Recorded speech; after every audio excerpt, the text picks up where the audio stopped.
Good morning, student. Assistant Professor के previous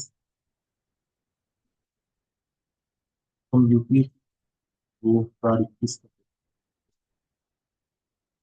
जिसमें कि हम फिजिक्स के क्वेश्चन नंबर 1 to 70 देख रहे थे, जिसमें हम 1 to 30 कर चुके थे। और आज हम स्टार्ट करने वाले हैं क्वेश्चन नंबर 31 से। तो क्वेश्चन नंबर 31 देखते हैं।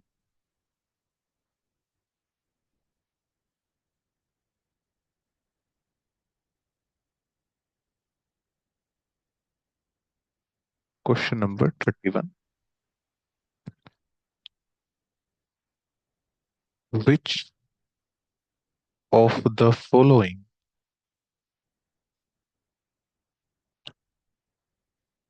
matrices is Hermitian?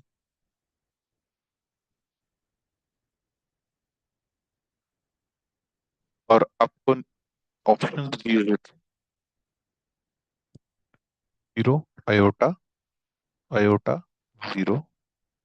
B option था आपके पास zero, iota, minus iota, zero. C option दिया हुआ था आपको आयोटा, जीरो, जीरो, आयोटा। और डी ऑप्शन था आपके पास iota, zero, zero, minus iota.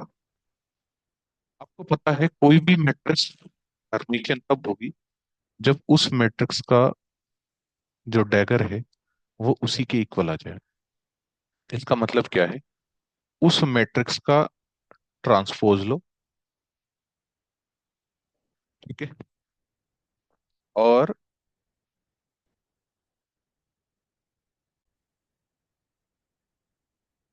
उसका कॉन्जुगेट लो।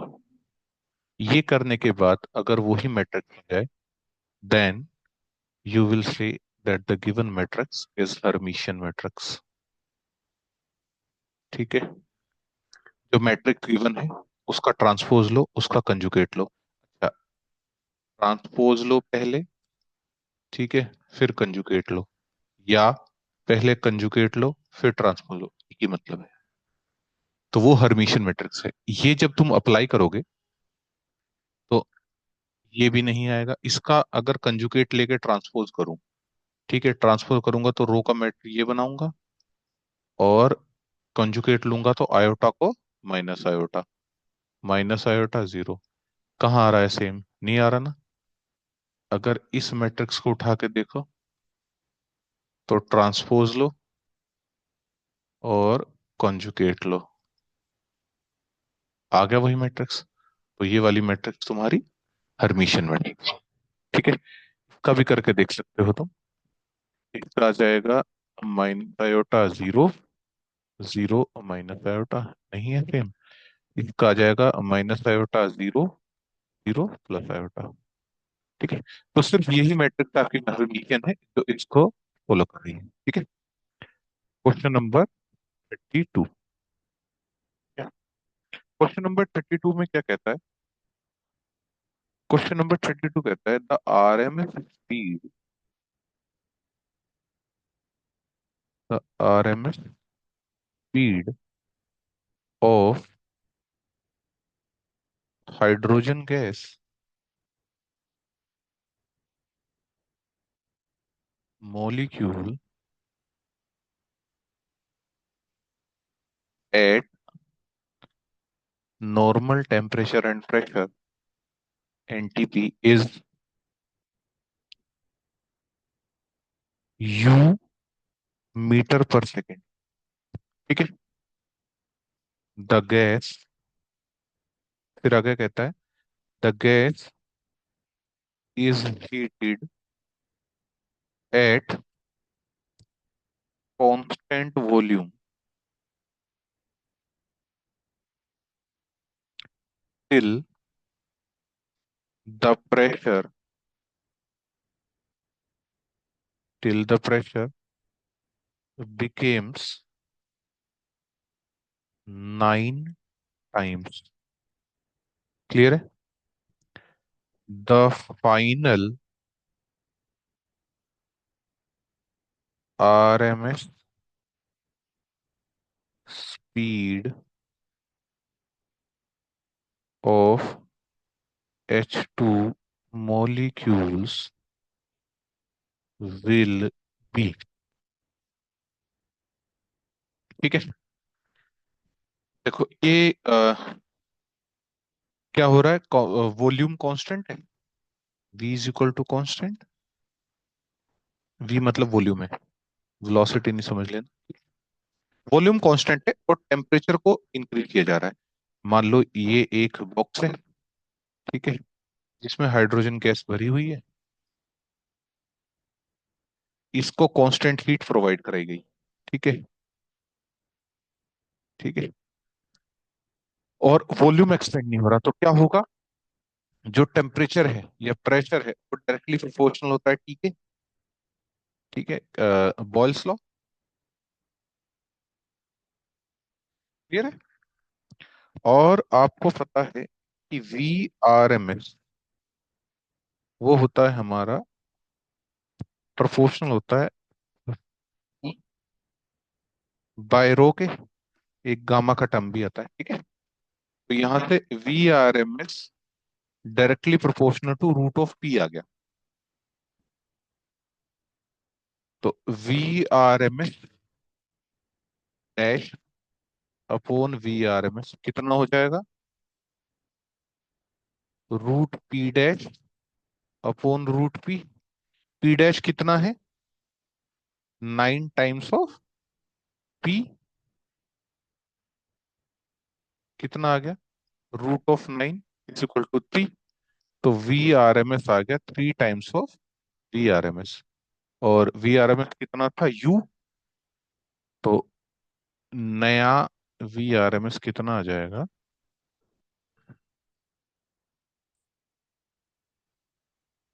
नया VRMS हमारे पास आ जाएगा V dash RMS 3 times of U।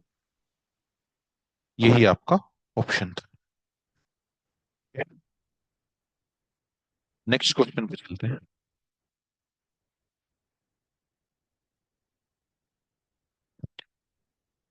Number 33।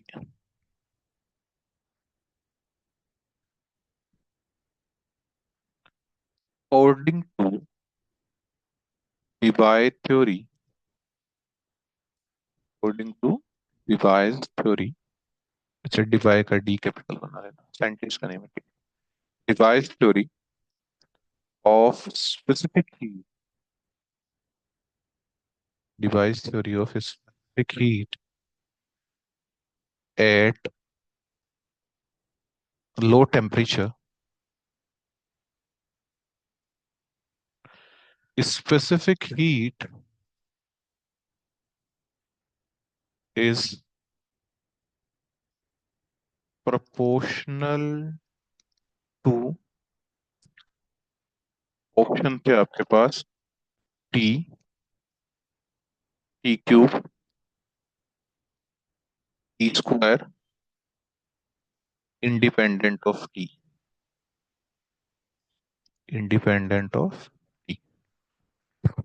तो आपको पता है कि जो CV होता है वो होता है A times T plus BT³। ठीक है।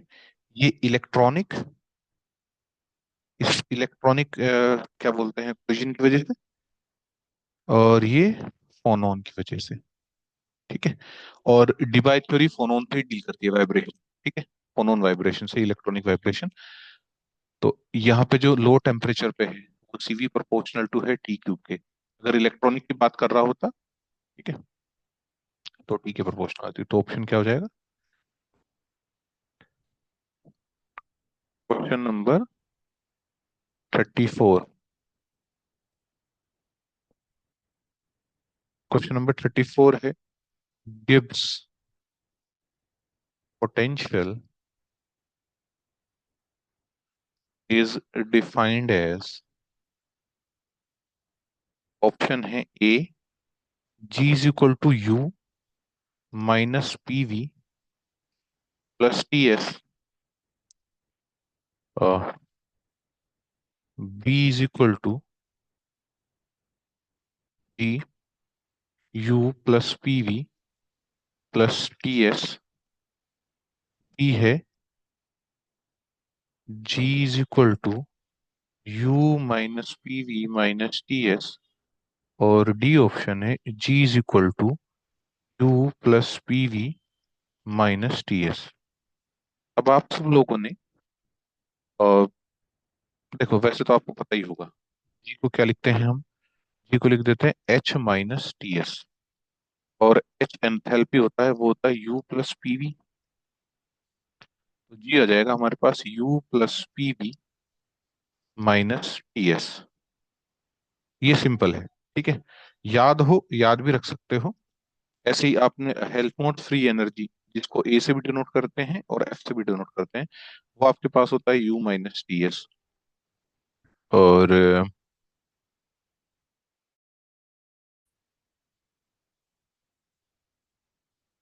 आपने यू और वी के बीच में पढ़ा होगा, डी क्यू को क्या लिख देते थे? First law of thermodynamics, T D S plus P D V. ठीक है। या एक second,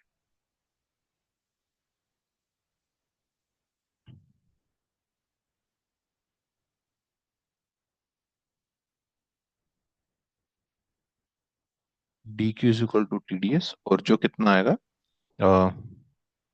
D U plus P D we.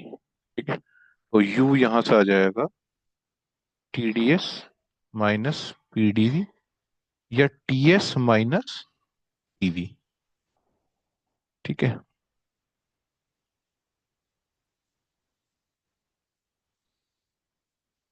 ये चार इक्वेशन आपको याद रखनी है, एक, दो, तीन, चार। आपने एक बॉक्स भी बनाया होगा, ठीक है, बीएससी में, एमएससी में।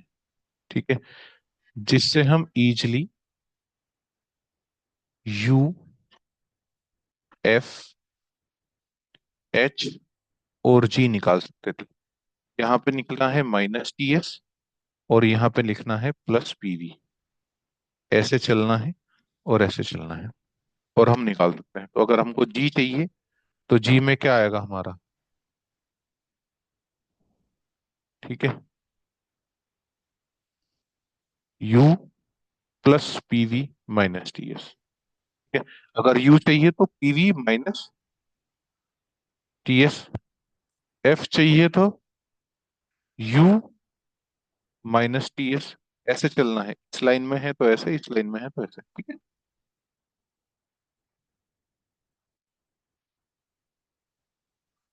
अब नेक्स्ट क्वेश्चन पे चलते हैं, ठीक है। ये याद रखिएगा बस, चारों को। अगली बार वो एफ पूछ सकता है या एंथैल्पी पूछ सकता है, ठीक है। Question number 35। अगर आपको कुछ भी समझ में नहीं आता है, तो आप मेरे से पूछ सकते हैं।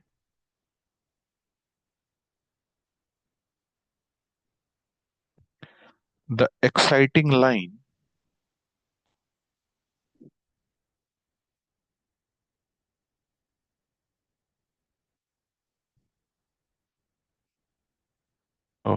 एक्साइटिंग एग्जिस्टिंग है शायद। नहीं, एक्साइटिंग लाइन ही बोल रहा है। ठीक है। The exciting line in an experiment,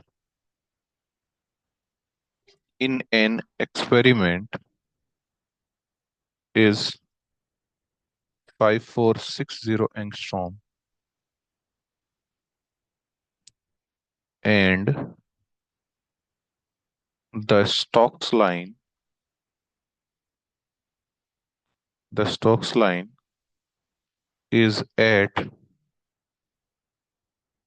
5520 angstrom.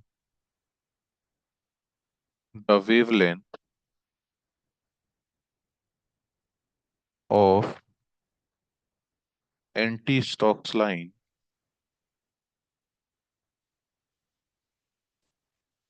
will be।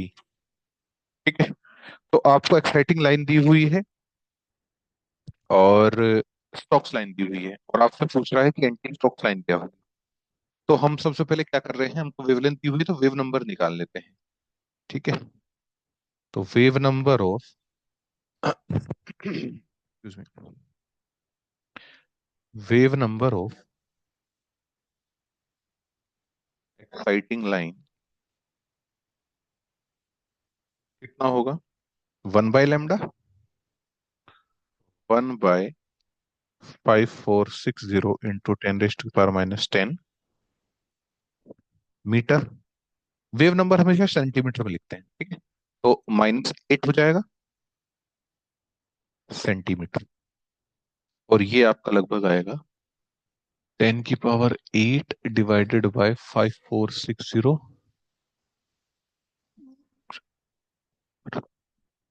10,000, लगभग लगभग 2000 के आसपास, 18315 एग्जैक्ट वैल्यू आएगी सेंटीमीटर इनवर्स। ठीक है, फिर हम निकालेंगे wave number of Stokes line. Wave number of stoke line same, 1/λ exciting Stokes. तो ये हो गया आपके पास 1/5520 इंटू 10⁻⁻8 सेंटीमीटर। और ये आएगा आपके पास 18116 centimetre inverse. Wave number displacement कितना होगा, इसको बोलते हैं wave number displacement. Wave number displacement ये आपके पास आएगा वन, ये होता है new exciting minus new stocks. ठीक, और अगर आपको दिया हुआ था एंटी स्टॉक्स तो wave exciting plus anti stocks, anti stocks minus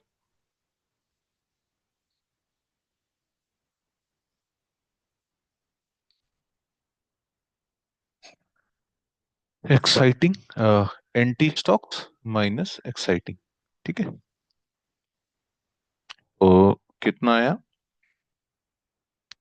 ये कैलकुलेट करोगे तो 18315 माइनस 18116 सेंटीमीटर इनवर्स। और ये आ जाएगा 199 सेंटीमीटर इनवर्स।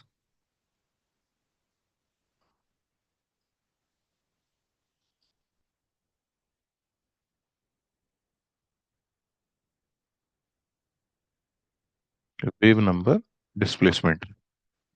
अब wave number of anti stoke line क्या होगा, wave number of anti Stokes line वो होगा wave number displacement plus nu bar exciting. तो न्यू एक्साइटिंग कितना है, 8315 प्लस 199, ये हो जाएगा 8542 514,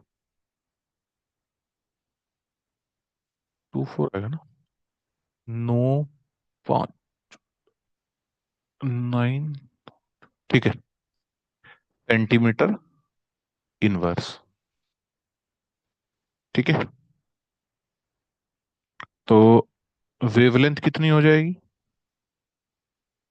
अगर न्यू बार आ गया तो वेवलेंथ होती है 1/न्यू बार, तो कर दो 1/1814 सेंटीमीटर इनवर्स। यह आ जाएगा 5.401 इंटू 10⁻⁻4 सेंटीमीटर, 5401 इंटू 10⁻⁻8 सेंटीमीटर।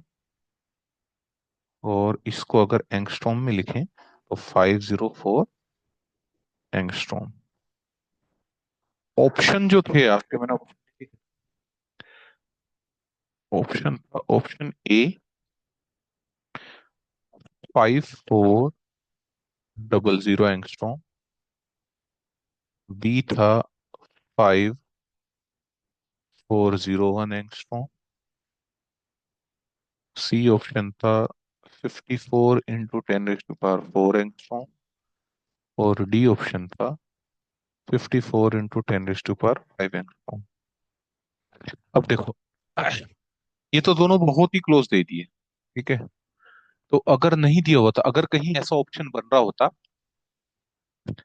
कि तीन ऑप्शन इससे ज्यादा हैं वेवलेंथ में, क्योंकि हमेशा याद रखना स्टोक्स लाइन की वेवलेंथ एंटी स्टोक्स से हमेशा ज्यादा होगी, ठीक है। तो अगर इस तरीके से कोई ऑप्शन एलिमिनेट हो पा रहा है तो उसको एलिमिनेट करके आंसर निकाल लेना, ठीक है। ये चीज याद रखना कि जो wavelength of Stokes line will always be greater than wavelength of anti Stokes line, ठीक है। चलिए नेक्स्ट क्वेश्चन देखते हैं, number 36।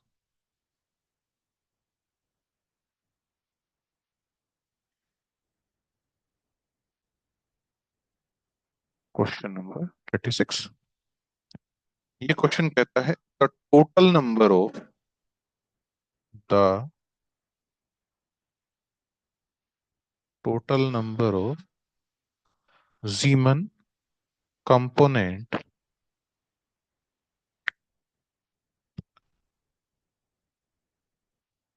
observed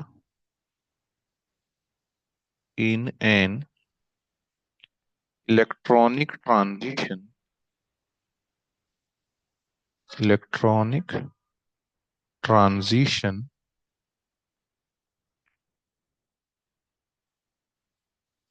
2d 5 by 2 to 2p 3 by 2 of an atom in a weak field is, और option है हमारे पास 4, 6, 12, 10। देखो इसका जो आपको पता होगा कि जो वीक फील्ड में रेटिंग होती है वो डेल्टा एम जे, 0 ± 1 होती है, एक पाई कंपोनेंट होता है, दो सिग्मा कंपोनेंट होते हैं, ठीक है। और J+1 में स्प्लिटिंग होती है, और जे स्मॉल वाला लेते हैं, तो इंटू 3/2 + 1, कितनी लाइन्स आ गई? 4। कितने कंपोनेंट्स है? 3, तो 4 × 3 12, आंसर 12 आ गई। अगर ऐसे नहीं करना है, ठीक है, तो क्या करो, कंपोनेंट में तोड़ लो। 2d 5/2 कितने कंपोनेंट्स में टूटेगा? 2J+1 5/6 कंपोनेंट, 5/2 + 1, 2 कैंसिल होगा, 5 + 1 6, तो 6 कंपोनेंट में तोड़ लो। ये एक लाइन है, वो 6 में 6 कंपोनेंट्स में टूट जाएगी। एक कौन सा बनेगा? +5/2, फिर बनेगा +3/2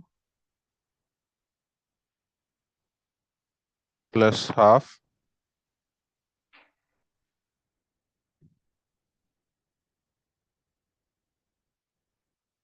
-½ -3/2,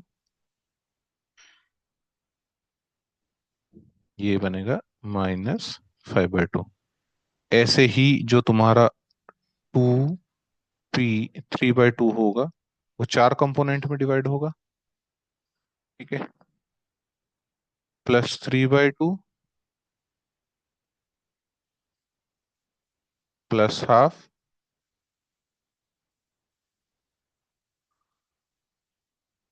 -½ और -3/2।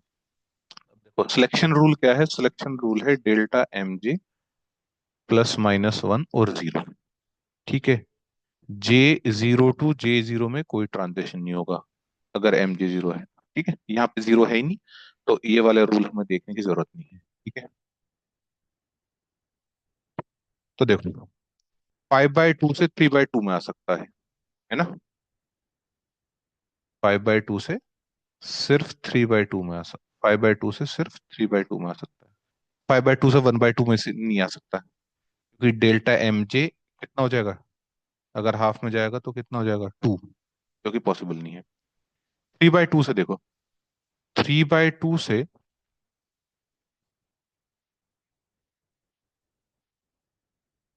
3/2 से 3/2 में आ सकता है, क्योंकि डेल्टा एम जे 0 पॉसिबल है। 3/2 से हाफ में भी आ सकता है, 1 हो जाएगा। ठीक है। माइनस हाफ में देखो, 3/2 माइनस माइनस प्लस हाफ, तो कितना हो जाएगा 2, ये पॉसिबल नहीं है। तो 3/2 से सिर्फ 2 में जा सकता है, इसमें +3/2 और -3/2। अब देखो हाफ, देखो प्लस हाफ से कहाँ कहाँ जा सकता है, प्लस हाफ से 3/2 में जा सकता है, -1 मिलेगा। प्लस हाफ से प्लस हाफ में जा सकता है, 0 मिलेगा। प्लस हाफ से माइनस हाफ में जा सकता है, 1 मिलेगा। प्लस हाफ से -(-3/2) नहीं जा सकता, तो यहाँ कितने मिलेंगे, 3 लाइन मिलेंगी। ठीक है। नेक्स्ट देखो, नेक्स्ट है माइनस हाफ। अब माइनस हाफ से देखो, माइनस हाफ से कहाँ कहाँ जा सकता है, माइनस हाफ से 3/2 में तो जा नहीं सकता, क्योंकि 2 मिलेगा। तो माइनस हाफ से जा सकता है प्लस हाफ में, माइनस हाफ से जा सकता है माइनस हाफ में, 1 मिलेगा। ठीक है। यहाँ पे 1 मिलेगा, यहाँ पे 0 मिलेगा।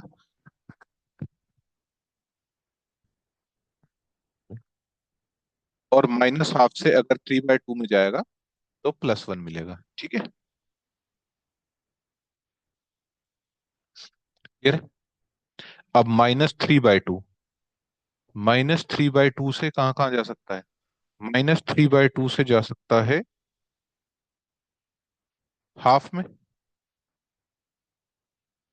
-3/2 से प्लस हाफ में जा सकता है,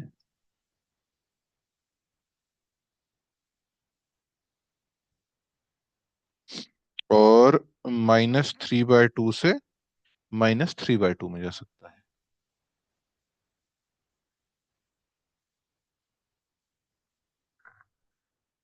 ये ना, इसमें से ये सब्ट्रैक्ट करना, और +1 -1 और 0 आना चाहिए, तो पॉसिबल है। अगर +1 -1 0 के अलावा कुछ भी आ रहा है तो ट्रांजिशन पॉसिबल नहीं हो। बस ये चीज याद रखना। ठीक है। अब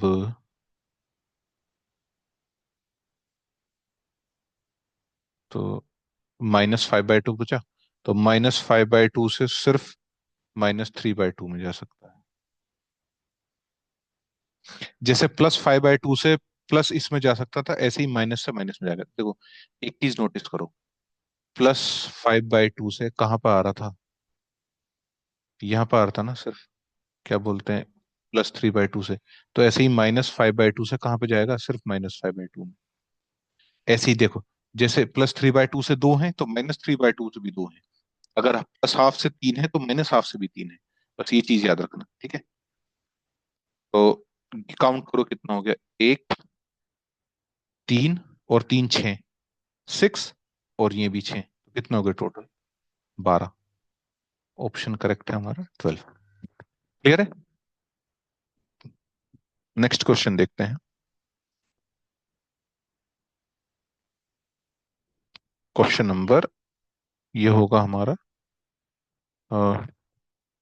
36 हो गए थे, तो क्वेश्चन नंबर 37। ठीक है।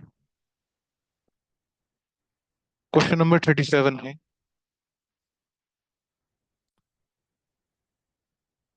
In a PN junction diode, in a PN junction diode, barrier potential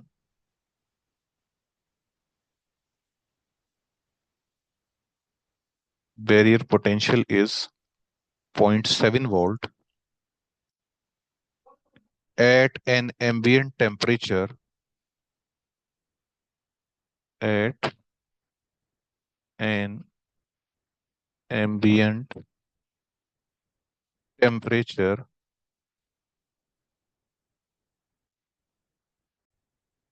temp of 25 degrees Celsius, what is the barrier potential? What is the barrier potential of a silicon diode when the junction temperature is 100 degree Celsius? Option थे हमारे पास 0.7 volt, B option 0.15 volt, C option point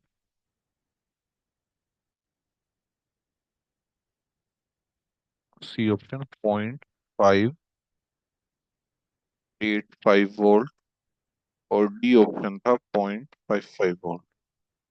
ठीक है, तो हमारे पास एक formula होता है। ठीक है, V at temperature T is equal to V naught minus alpha of T। ठीक है, और अल्फा की वैल्यू कहीं कहीं पे 2.3 होती है volt, millivolt. Just a second.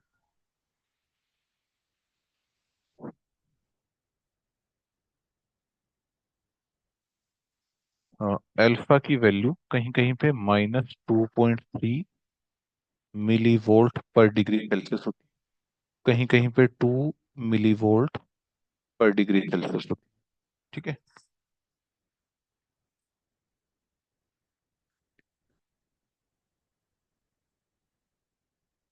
की वैल्यू को जब रखेंगे वी नोट माइनस टी। अच्छा, ये temperature T minus T note.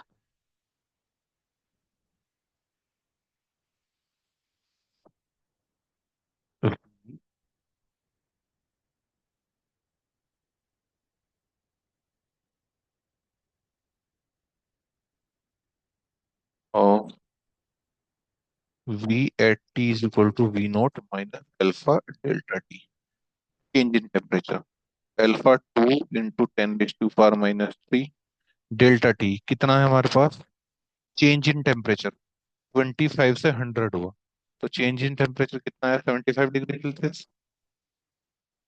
तो 75 degree Celsius into degree divided by degree Celsius, Celsius Celsius cancel out तो, और वोल्ट बचा। तो वी नॉट माइनस, ये हो गया हमारे पास 150 इंटू 10⁻³ वी नॉट 0.7 है, माइनस 0.15 वोल्ट, वोल्टेज आ गया आपके पास 0.55 वोल्ट। करेक्ट ऑप्शन हो गया डी। तो ये याद रखना जिससे लेके करेक्ट आ जाए। ठीक है, क्योंकि कहीं कहीं ये दिया हुआ है और कहीं कहीं ये दिया हुआ है, तो आप अपने हिसाब से चेक कर लेना। तो नेक्स्ट क्वेश्चन पे चलते हैं। ठीक है,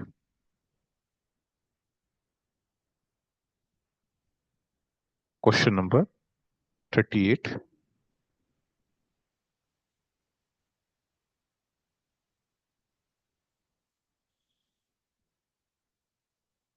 लाप्लास ट्रांसफॉर्म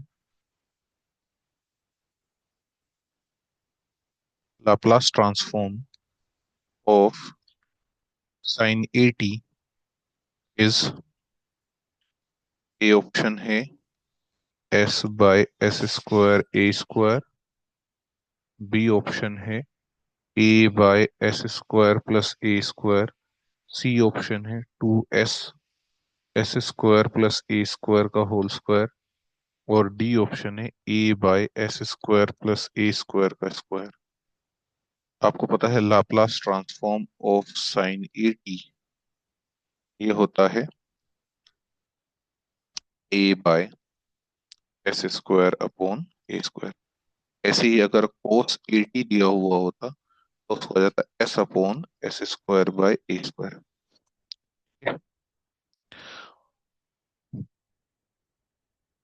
तो क्वेश्चन नंबर 39। अच्छा, आप चाहो तो वैसे भी कर सकते हो,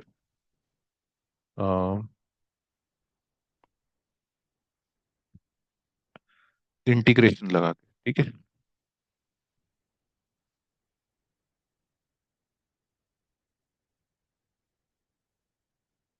Laplace transform of any function F of T is F of S, और जो कि कैसे आता है, 0 to a की power H T into F T D T, ठीक है।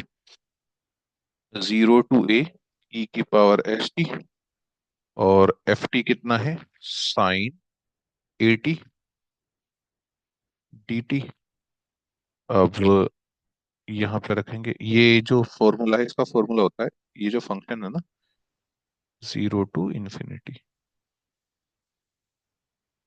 ठीक है। इसका फॉर्मूला होता है ई की power H T upon S square by A square, S sine A T minus A cos A T, 0 to ∞। इसको जब सोल्व करोगे तो यही आ जाएगा तुम्हारे पास।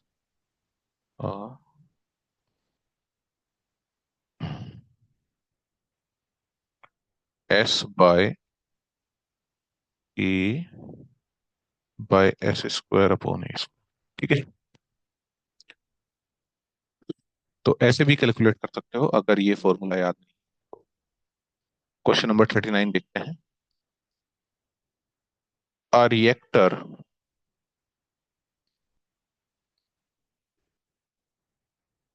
a reactor is developing energy developing energy at the rate of 3.2 into 10 raised to the power 6 watt if an energy of 200 MeV is released per fusion. The number of atoms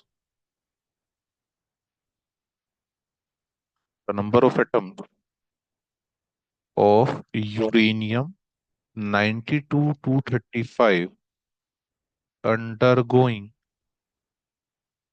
fission per second is, और option है 10 raise to power 17, 10 raise to power 18, 10 raise to power 19, 10 raise to power 22, ठीक है। तो energy released पर fusion कितना है, 200 MeV। Energy required per second कितना है, 32 into 10 raise to power 6 watt, ठीक है। ये 3.2 नहीं है, 32। नंबर ऑफ फ्यूजन कितना आ जाएगा पर सेकंड के लिए, जितनी एनर्जी रिलीज हुई है, एनर्जी, ठीक है, और पर यूनिट के लिए कितना, 200 MeV। तो 32 into 10 raise to power 6, 200, 1.6 into 10 raise to power -19 into 10 raise to power 6। MeV को इलेक्ट्रॉन वोल्ट को जूल में कन्वर्ट करेंगे, ये जूल सेकंड आ जाएगा, ठीक है, जूल पर सेकंड। तो per second number of atoms per second आ जाएगा हमारे पास। तो इसको सोल्व करो, ये हटाया, ऊपर एक जीरो बढ़ाया, तो ये 7 हो जाएगा, 16 दूनी 32, और ये दो जीरो से यहाँ पे 8 हो गया, और ये 8 जब गया तो कितना हो गया, 11। 11 ऊपर जाके 18, 10⁻18 एटम्स पर सेकेंड। हमारा ऑप्शन क्या हो गया, बी। ठीक है, तो नेक्स्ट क्वेश्चन पे चलते हैं, question number 40।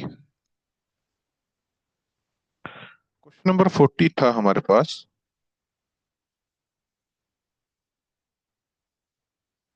The acceleration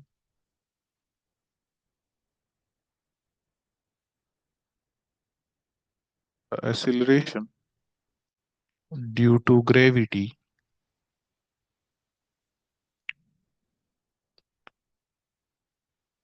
g is determined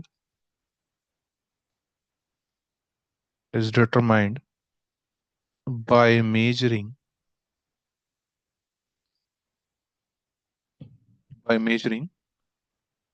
the time period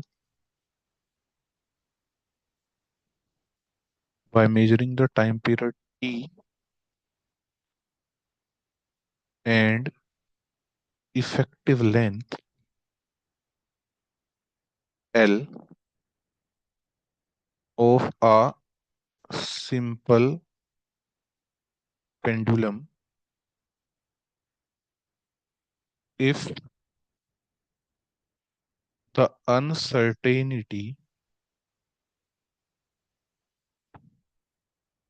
in the measurement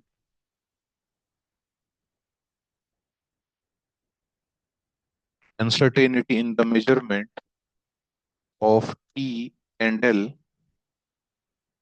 are delta T and delta L respectively.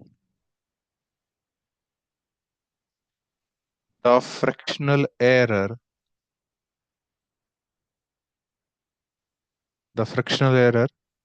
delta G by G will be,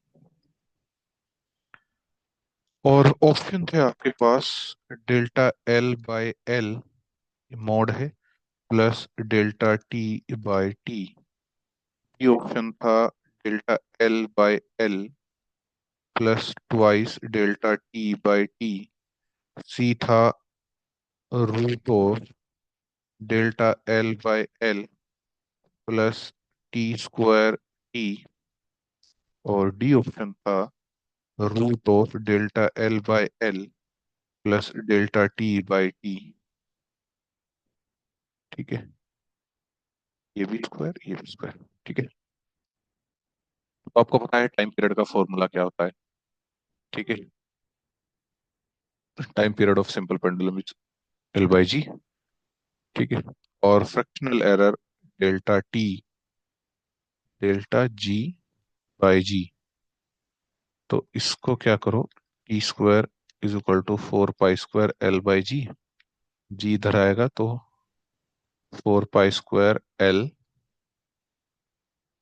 by T square. Fractional error के case में हमेशा जो अगर simple error error पूछता है delta G में, तो हमारा ये ऑप्शन करेक्ट हो जाता। ठीक है, लेकिन फ्रैक्शनल एरर पूछ रहा है, तो उसके लिए क्या करेंगे, delta L by L square plus square है, जितनी भी पावर हो उसको बाहर लिख दो, डेल्टा टी बाई टी। ये आपका फ्रैक्शनल एरर हो जाएगा। अच्छा, ये क्वेश्चन नेट 2000 शायद 13 में पूछा हुआ है, जून के एग्जाम में। ठीक है, तो इसी के साथ हमारे 40 क्वेश्चन खत्म हुए। अब 70 क्वेश्चन है, तो 3 लेक्चर और बचे हुए हैं आपके। ठीक है, वो भी जितना जल्दी से जल्दी हो सकेगा वो मैं डालूंगा, तो इसका ऑप्शन ये वाला करेक्ट हो जाएगा। ठीक है, चलिए, थैंक यू।